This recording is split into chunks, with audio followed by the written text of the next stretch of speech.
senos laikos uz zemes, kur nu kurais nolaidās paši pirmie putni. Pīle ezer niedrēs, dzērve purvā, vālodze vītolā, cīrulis pļavā, bet balodis mežā pie lēnas upītes, tik lēnas, ka ūdenī viss atspīdēja kā spogulī. Ēgļu pazara, zaķkāposti, papardes un balodis, protams, arī. Balodis ieraudzīja sevi pirmo reizi mūžā un tīri vai apžilba, kā nu ne, galva zila, acis sarkanas, kakls pašās varavīksnes krāsās, ai to košumu. Balodis izliec krūti un ierūcās urrū, urrū, noskanēja pa visu mēžu. Citi putni skraidīja, uztraucās, mēģinājās ligzdiņu vīšanā, neviens taču vēl neko nemācēja. Vajadzēja pūlēties gan šā, gan tā, skatīties, kas iznāk, taujāt kaimiņus un reizēm pat saķīvēties, troksnis un kņada pa malu malām. Tikai balodis neuztraucās, viņš spoguļojās upītē un rūca urrū, urrū, kur skaists balodīs. Viens otrs garām šaudamies pavaicāja, ko rūc, ko slaisties? Vai perēkli būvēt jau proti?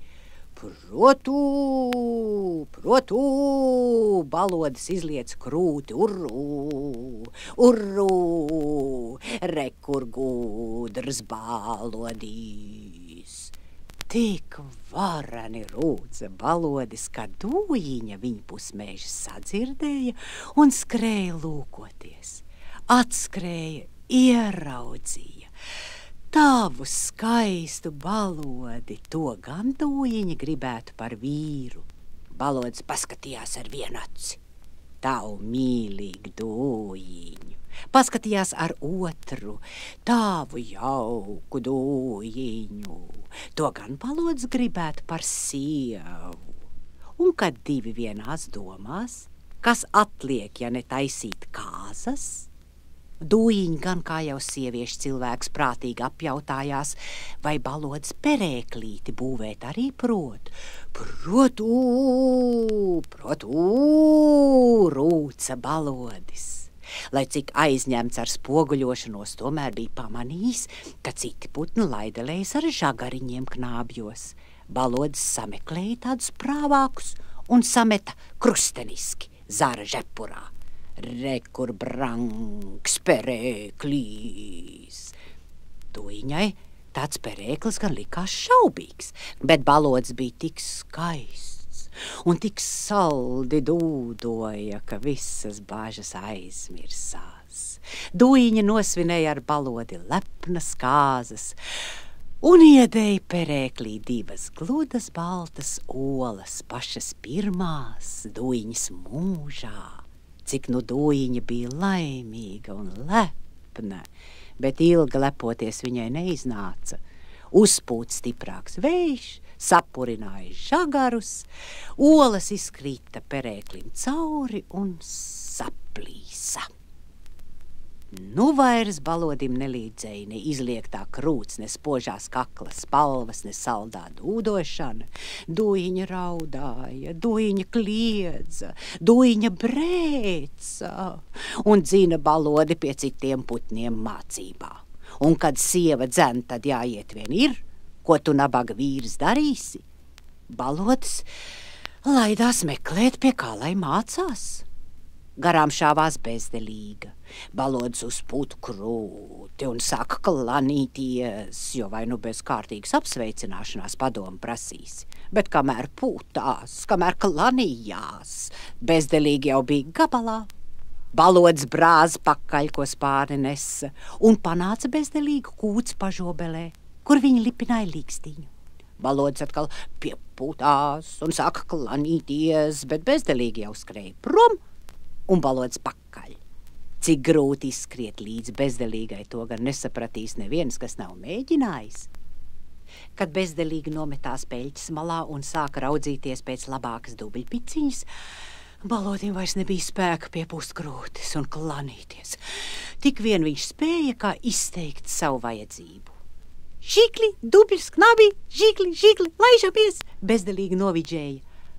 Balodis piegrāba pilnu knābi dubļu, viņš varēja saņemt 3 tik daudz kā bezdelīga. Par to balodis tik varenis salepojās, ka izliec krūti un sāka lielīties. Protu! Lielīties vispār nav labi, bet ar pilnu muti jau nu netik. Pie pirmā dubļi no knābja pašķīd pa visu krūti. Pēc kā balodis izskatījās. Kamēr viņš spoguļojās peļķē un bēdājās, bezdelīgi bija atpakaļ. Ko stāv? Ko brīnies? Jau proti bezdelīgi noprasīja. Protu, balodis atrūc un kāpās projām.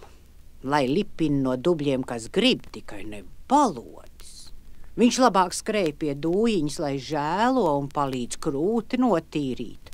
Palīdzēt jau dūjiņi palīdzēja gan, bet žēlot viss nežēloja. Taisn otrādi saukāja balodi visādos nelabos vārdos, citiem putniem tīri vai kauns bija klausīties, un dzina atkal balodi mācībā. Kur tāds muļķis esot pasaulē redzēts? Balodis sāka raudzīties pēc kāda prātīga putna, kas nešaudītos kā bezdelīgi un neķēpātos pa dubļiem. Un tur jau laidās vālodze ar pērnā tīteņa stiebru knābī. Tai balodis itin viegli tika līdz un jau gaisā izklāstīja savu vajadzību. Ņem tīteni, skrien šurp, pikti nokliedza vālodze. Viņa bija īdzīga pēc dabas un ar citiem putniem nedraudzējās. Bet kā lai atsaka tik svarīgā lietā kā līgzdiņa svīšana, tā varēja krist neslavā. Balodis atskrēja ar tīteni, un vālodze sāka viņu mācīt, kā tītenis iepinams un ielipināms starp 2 lokaniem zariem. Zari bija viegli, balodis smags. Tītenis staipījās un spruka nost, vālodze brēca, lai lipinot ar siekalām. Ko nu vēl nejaukāku varēja izdomāt ar siekalām? Balodis izlikās gan, ka lipina, lai vālodze nebaras, bet moģinājās tāpat vien. Vālodze jau bija izpinusi ligzdiņu ar salmiem un kūlu un sāka nest visādas apšu pūkas un spalviņas, lai bērniem mīksta guļa, bet balodis vēl cīnījās ar tīteni. Kaut cik apaļ salicis jau bija. Vālodis prasīja kūlu ievīt proti. Protu, balodis nosaucās un muka prom, viņam tāda ķibināšanās pa galam nepatika. Ja katra pūciņa perēklī jānes, pa kuru laiku tad krūti izlieks un padūdos. Un tad vēl vālodis tāds sīks putnelis vien bija. Vai lielam un pamatīgam balodim labs tas, kas vālodzei. Balodis skrēja prāvāku putnu lūkoties. Tālu meklēt nevajadzēja, turpat pludurējās Žagata ar kazenāju zaru knābī. Jā, Žagata arī neko neiebilda pret baložu skološanu. Viņa jau bija gandrīz galā, lika ērkšķi jumtu savam perēklim, jo Žagatas mājai allaž ir jumts. Pamat no žagariņiem salikt proti, Žagata prasīja. Protu, balodis izliec krūti. Nes kazenājs, nes mežrozīts, es tev ierādīšu tik durstīgi perēklīt, ka ne kaķis, ne vāveri netiks taviem bērniem klāt. Tas gan būtu labi. Uzreiz vajadzēja nākt pie kārtīga putna, nevis nosist laika ar aplamiem sīkaliņiem ar nieka bezdelīgām un vālodzēm. Balodis priecīgs skrēja pēc kazenājiem. Bet ar to pašu prieki beidzās. Kazenājas stīgas bija sīkstas un dzelkšņainas, balodis sadūra knābi un spārnus kādu nolaust gribēdams, uzkāpa sausai zemē nokritušai un sadūra kājas, attapās ņemt sauso un nest pie Žagatas, bet stīga plivinājās vējā, sitās pa krūti, sitās pa spārniem un beidzot apsitās ap kaklu. Balodis jau bija gandrīz nošņaucies, kad bērzā ieklupa Žagata. Tāds grib līgt vītrājās Žagata balodi pestīdam, un bija arī pēdējais laiks. Balodas jau nepadvest vairs nevarēja. Kazenāji neprot atnest. Protu, balodas atbrēca un bēga pie Dūjiņas. Rauj piķi Žagata ar viņas durstīgo perēkli kaķiem un vāverēm. Vai! Kā Dūjiņa nobijās, savu skaisto balodi vienās asinīs ieraudzījusi. Mazgāja viņu strautiņā, lika pie pušumiem ceļma lapas, un, kad bija apkopus, tad tikai sāka apsaukāties nelabiem vārdiem. Nu, balodas noskaitās un arī sāka apsaukāties. Vīram esot jānes zariņī, sievai jāvijot perēklītis, kas šī tāda esot, ka neprotot. Protu, raudāja Dūjiņa un ielika perēklī dažus žagariņus tur, kur bija pašas bailīgākās vietas un olas krita cauri. Balodas no priekiem par sievas mācēšanu rūca urru, Dūjiņa dūdoja protu, iedēja perēklī atkal 2 olas, un šoreiz tās neizkrita. Citi putni gan smējās par nevīžīgo perēkli un visādi viņus aprunāja, bet viņi nelikās nezīnis. Perēja bērnus pa 3 lāgiem vasarā, dzīvoja kā 2 balodīši un dzīvo vēl tagad, ja nav nomiruši.